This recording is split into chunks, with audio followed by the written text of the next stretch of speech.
In this week's Technique Tuesday video, I'll demonstrate how to knit a Latvian braid in the round. And I'll include instructions for minimizing that jog you get in the stitch pattern when you transition from the end of the round to the beginning of the round. As always, if you'd like to jump right to a specific point in the video, there are direct links down in the description. So I have a circular swatch here where I have knit Latvian braids first right after the cast on round, and then I worked a bit in stockinette and I did another one. So what you're seeing here is the good side of the Latvian braid, and I'm going to show you what it looks like at the transition from the beginning of round to the end of round. So you can see it both here at the cast on edge, but you can see it really well here that there's this jog in the pattern where this is the transition point from the end of the round to the beginning of the round, and you can see that there's a jog, and that's very common when you are knitting in the round and you change the stitch pattern from one round to the other. So I will explain a little bit more what's going on here, but first I want to show you how you can knit this kind of a decorative element to your circular knitting pattern. It's really nice. It's especially attractive down near the edges of things, but of course it can be up further as well. It's a very raised above the surface element. We call it the Latvian braid. There are really 3 or 4 different braids that are commonly used in traditional Latvian knitting, but this is the braid that most people point to and call the Latvian braid. The Latvian braid is constructed over 3 rounds. There's a setup round, and then there are 2 rounds where you are working the part of the braid that looks like these strands that are going angled to the right, and then the 3rd round is where the strands are angled to the left. So I've begun my setup round. I'm just about to end it, but the way the setup round is worked is that you have your 2 colors that you're going to use for your braid, and you alternate with regular stranded color work. You alternate between the 2 colors for the entire round. So I started my round with this dark blue color, and I've gone all the way around most of the round. I'm about 3/4 of the way done, and I'm going to complete it now. You can use any method that you prefer for alternating between the 2 colors. For alternating 2 colors like this, one after the alternating back and forth, I hold 1 yarn in each hand. You can hold both in the same hand if you want. It doesn't really matter.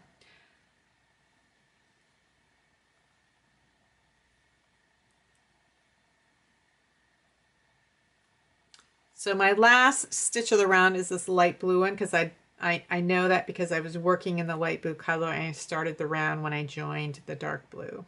So I have finished my setup round where I've alternated the colors.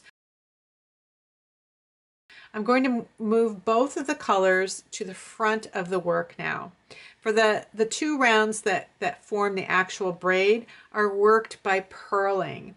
And they are purled using a technique that is sometimes called 2-end knitting or twined knitting, very commonly used in Swedish traditional knitting. And the way that this braid is formed is by alternating between the 2 colors while you're purling, but you're also twisting the colors around each other each time. So when I'm knitting just with a single color, I tend to knit with the yarn in my left hand. When I'm alternating between 2 colors like I just showed you, I like to hold 1 yarn in each hand. But for the technique I'm going to be showing you, it's not really possible to maintain 1 color in each hand, because you have to twist the colors each time. So here's how it goes. You insert your needle. You have both colors, you've brought both colors to the front. You insert your needle. Whatever color this stitch is, that's the color yarn you're going to use. For this first stitch, you just grab the dark blue yarn in my case, and you purl that stitch.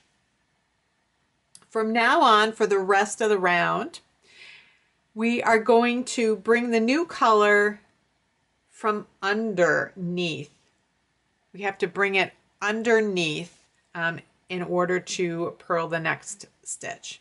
So this is going to happen every time. Now I'm going to, I'm pulling this out of the way so that I can reach under and get the blue yarn and bringing it under the old yarn. And I keep alternating. Oops, I split my stitch. I keep alternating like this, always under. So I'm always going to make sure I'm reaching underneath in order to get this yarn and then purl it. Some people will want to continue, they're used to purling with the yarn in their left hand and they're going to want to do that, but you're going to have to drop the yarn each time and twist it around. So you can do it with the yarn in either hand. Now, when you do this, when you rotate the strands around each other like this for the entire round, they're going to get twisted. You don't want to untwist them at any point because in the next round we will be rotating the strands in the opposite direction and the untwisting will automatically occur.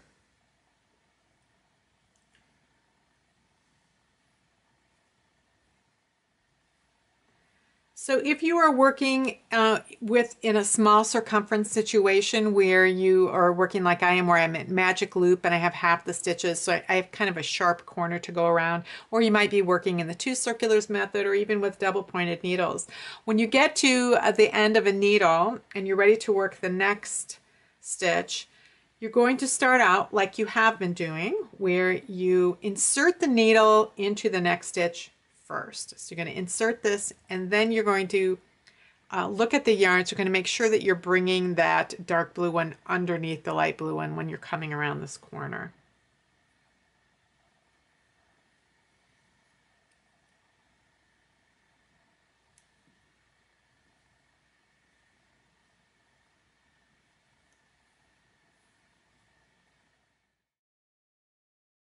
I have just 2 stitches remaining. I've got one final dark blue stitch and one final light blue stitch. So I continue bringing the new yarn underneath, and now I've completed the first yarn, or the first round. When we begin the second round, we're going to begin as we've worked the previous round. We're going to insert the needle, we're going to reach under to get the dark blue, and we're going to work that stitch from underneath like that. From this point on, we're going to go in reverse, and this is going to untwist the yarns. What you'll see right now is we have these strands are angled slightly to the right. As we twist in the opposite direction, we're going to form those strands that lean to the left. So we're going to start doing that by bringing the yarns over, starting with the second stitch. And the reason we start with the second stitch rather than the first is because when we began the round, we weren't bringing anything under. We just brought both yarns to the front. Nothing was getting pulled under anything else. So we're completing that transition, of completing that full round of bringing the yarn under every time by ending it with that the first stitch of the second round. So the first few stitches, you might have the muscle memory to want to come under, but you have to remember to come around the other way instead.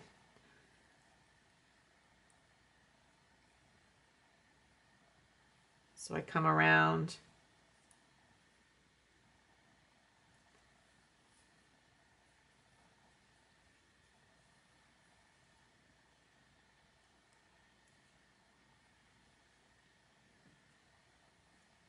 So I continue as I have been for the rest of the round, always bringing the new color over the old color.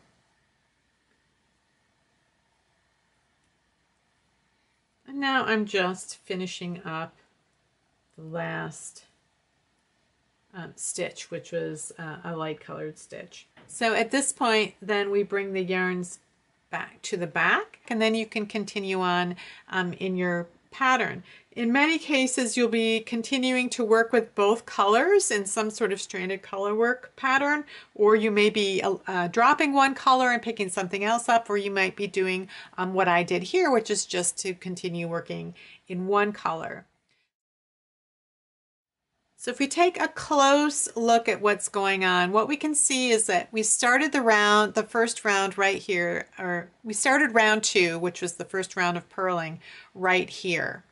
And where we were angling off, the stitches are angling to the right, we're bringing the yarn under each time.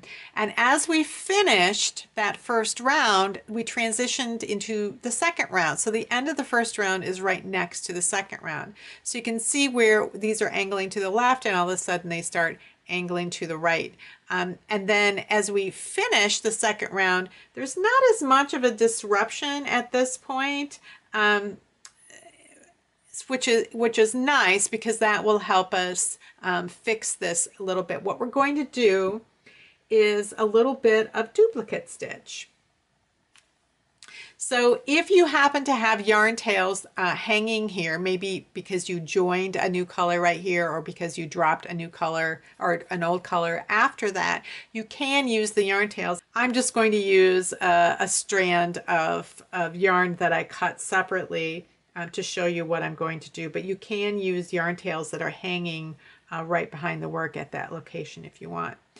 So what we want to do is we want to create some duplicate stitch that sort of forces the end of this round to be connected to the beginning of the round. Right now, the end of round 1 is connected to the beginning of round 2.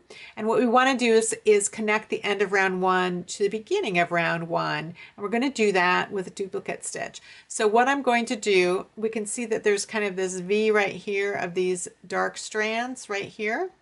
We're going to bring my needle up right here from underneath, and then I'm going to attach it through the fabric right behind that light colored strand there.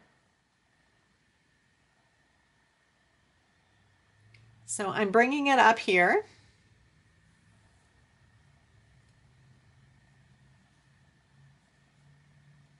And then I'm coming behind this light blue strand right here. I'm going to just stick my needle through there and pull the yarn through.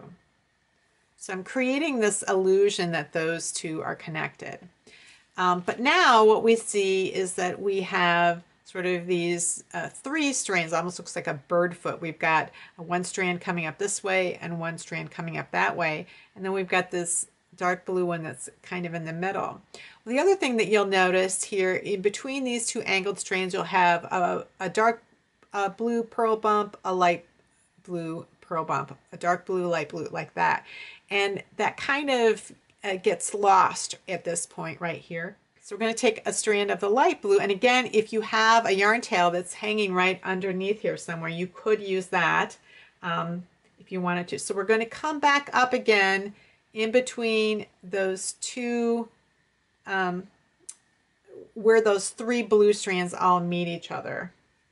We're going to bring the light blue up here, and then we're going to bring it down right next to this dark blue purl bump right here. So we're going to bring it in here and create a little purl bump there. So there's still a little bit of the dark blue that you can see right there, but it has improved things quite a bit, and you can also continue to adjust the yarn tension if you need to. So that is my little trick for improving that jog in the Latvian braid.